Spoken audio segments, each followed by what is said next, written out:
Instigate. Instigate means to encourage or provoke someone to start something, usually something bad. मतलब उकसाना या भड़काना. For example, he instigated the crowd. मतलब उसने भीड़ को उकसाया. She instigated an argument. मतलब उसने बहस भड़काई. The leader instigated violence. मतलब नेता ने हिंसा भड़काई.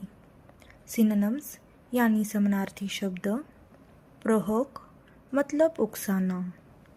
incite मतलब भड़काना. encourage मतलब प्रोत्साहित करना. ट्रिगर मतलब शुरू करना. एंटोनिम्स यानी विरुद्धार्थी शब्द. प्रिवेंट मतलब रोकना. डिसकरेज मतलब हतोत्साहित करना. काम मतलब शांत करना. स्टॉप मतलब बंद करना. Thanks for watching. See you in the next video.